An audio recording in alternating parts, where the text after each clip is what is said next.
তাই তাই তাই মামার বাড়ি যাই, মামার বাড়ি ভারী মজা, কিলচর নাই। নমস্কার, আমি চন্দ্রা। আমার নতুন একটি ব্লগে আপনাদের সবাইকে অনেক অনেক স্বাগত জানাই। কিছুদিন আগেই ছিল গণেশ পুজো, আর আমার মামার বাড়ির পাশেও একটা গণেশ পুজো হয়েছিল, তো ওইটাই সেলিব্রেট করতে আমরা সবাই গিয়েছিলাম। অনেকদিন পর আমরা সব বোনেরা মিলে প্ল্যান করলাম মামার বাড়িতে গিয়ে নাইট আউট করব। আমার যে পাশে বসেছিল ও হলো গিয়ে আমার মাসতুতো বোন, আমাদের খানদানের ফার্স্ট চাইল্ড, মানে সবার থেকে বড়। সাথে ছিল আমার বোনের ছেলে, আমার একটা মাত্র নেফিউ শিবা আর দৃষ্টি। আমাদের বোরাকবেলির ফেমাস রাইড টুকটুকে বসে গেলাম মামার বাড়ি যাওয়ার জন্য। এরপর ক্রস করলাম করিমগঞ্জের বিখ্যাত বাজার সন্তর বাজার। এখন আর যাওয়া হয় না। আগে বাবার সাথে কলেজ থেকে ফেরার সময় অনেকবার এই বাজারে গিয়েছি। আর এই স্কাই কালার দোকানটা হলো গিয়ে আমার দাদুর দোকান। পৌঁছে গেছি মামার বাড়িতে। আর এই যে আমাদের সবার লাডলি, ওর নাম হলো গিয়ে চুটকি। দেখুন, আদর করার জন্য একদম এক্সাইটেড হয়ে লেজ নাড়াচ্ছে। পৌঁছে দেখি মেঘা সাক্ষ্যকে কোলে নিয়ে বসে আছে। তারপর গেলাম বড় মামিকে দেখতে। বড় মামি তখন ঠাকুর করেছিল, তাই এর ডিস্টার্ব করিনি। যার জন্য আসা, উনার সাথে তো দেখা করতেই হবে। এই পুজোটা অর্গানাইজ করেছিল পুববাজার সিদ্ধিদাতা গ্রুপ। যেহেতু পুজোটা পুববাজারে হয়েছে, তাই ভাবলাম একসাথে থাকাও হয়ে যাবে আর পুজোটাও দেখা হয়ে যাবে। একটু পর মনিবাই নিয়ে আসলো ঠাকুরের প্রসাদ। প্রসাদ না যেন পুরো অমৃত। লুচি, আলুর দম আর পায়েস। প্যান্ডেলে 4 দিন ভোগ খাওয়ানো হয়েছিল, কিন্তু আমি শুধু একদিনই অ্যাটেন্ড করেছি। একটু পর রাঙ্গাবাই পাঠালো কচুরি আর জিলেপি, সাথে বৌদি বানালো দুধ চা। মামার বাড়ি গেলে যেন খিদেটা বেড়ে যায়, পেটটা শুধু খাই খাই করে। এভাবে সবাই মাটিতে বসে গোল মিটিং করে খাওয়ার মজাটাই আলাদা। আমাদের দাদুও নেই আর বড় মামাও নেই, কিন্তু বড় মামি আর রাঙ্গা ভাই কখনো এটা ফিল করতে দেয় না। আর আবদার মেটানোর জন্য আরেকজন এসেছে, আমাদের বৌদি। ভিডিওর জন্য বলছি না, ওর মতো বৌদি পাওয়া সত্যি ভাগ্যের ব্যাপার। বিচারি এতগুলো ননদকে একসাথে সহ্য করে। এদিকে আমাদের শিবার কাণ্ড দেখুন, সবজি এনেছে রান্না করবে। পান্ডারা যেভাবে রান্না করে ও ওইভাবে রান্না করছে। অনেকক্ষণ গল্পগুজব করার পর চলে গেলাম প্যান্ডেলে। এটা হলো গিয়ে পুববাজার কালীবাড়ি। মার মন্দিরটা খুবই জাগ্রত। সাক্ষ্যকে আপনারা আগেও দেখেছেন, কিন্তু ওর সাথে ইন্ট্রোডাকশন হয়নি। ও হলো গিয়ে আমার ছোট মামার ছেলে।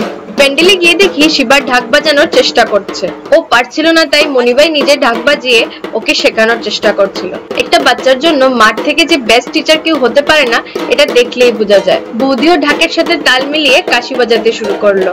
আর এই যে আমাদের সাক্ষ্য বাবু, উনি দূর থেকেই দাঁড়িয়ে সবকিছু দেখছিলেন। প্যান্ডেলে এত লোক, এত হই হুল্লোড়, সত্যি না গেলে মিস করতাম।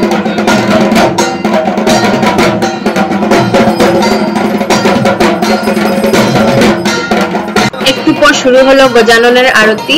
আমাদের রাঙ্গাভাইও ওই দিন গণেশ ঠাকুরের আরতি করেছিল। এখানে বড় মামি, মিষ্টি মাসি, ছোট দিদা, কুট্টি সবাই আমরা আরতি দেখছিলাম। কিছু বছর আগেও শুধু 1-2টা ক্লাব গণেশ পুজো করতো, এখন তো পুরো দুর্গাপুজোর মতো হই হুল্লোড় হয়। সাক্ষ্য, বাবা কই? বাবা, মা কই? মা,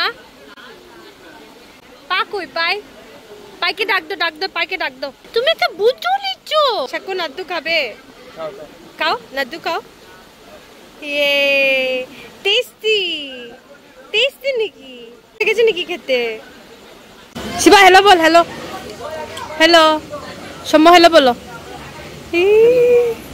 লাড্ডু, 2 লাড্ডু, লাড্ডু লাড্ডু নিয়ে বসা। একবার এদিকে দেখুন, এই সাইডে পুরো আমার খানদান বসা। শিবা চেয়ার থেকে উঠছিল না, তাই মনিবাই ওর কুলেই বসে গেল। ওদের এই মা ছেলের কাণ্ড দেখে আমরা হাসতে হাসতে সবাই শেষ। পুজো মানেই সেলফি। এখানে সাথে কুট্টি মাসিও ছিল। সাক্ষ্যকে খাওয়ানো একটা যুদ্ধ। মনিবাই তো ওকে নিয়ে পুরো বেসিনেই চলে গেল খাওয়ানোর জন্য। ও কিন্তু আমাদের ভাই। একবার শুধু ভাবুন, আমরা কত বড় আর ও কত ছোট। দুর্গাপুজো তো এসেই গেল, তাই আমি, মা আর মাসি গেলাম কিছু কাপড় দেখতে। প্রথমেই গেলাম অশোক টেক্সটাইল, তারপর গেলাম পুরাতন স্টেশন রোড জমজম মার্কেট। এটা হলো গিয়ে হোলসেল মার্কেট। মা আর মিষ্টি মাসি ইয়াররিংস কিনেছিল, আমি আর কিছু কিনিনি। প্রাইসগুলো রিজনেবলই ছিল, মার্কেট প্রাইস থেকে অনেকটা কম। ভিতরেও আরো দোকান ছিল, আর কালেকশনও ছিল অনেকটা ভালো। এখান থেকে কেনাকাটা শেষ করে আবার গেলাম শাড়ির দোকানে। যাওয়ার সময় দেখি আরেকটা প্যান্ডেল। এখানেও মূর্তিটা ভীষণ সুন্দর ছিল। এটাও শাড়ির হোলসেল দোকান। দেখুন, এখানে হিউজ স্টক আছে। কালেকশনও দারুণ ছিল, উইথ রিজনেবল প্রাইস।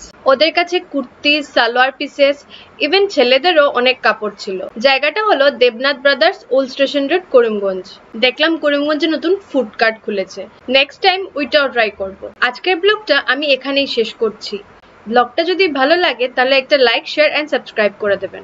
আপনাদের এই লাইক শেয়ার আমাকে আরো ভিডিও বানানোর জন্য মোটিভেট করবে, আর আমি আপনাদের জন্য আরো ভালো ভালো ব্লগ নিয়ে আসতে পারবো। দেখা হবে অন্য ব্লগের সাথে। Till then take care. Thank you so much for watching.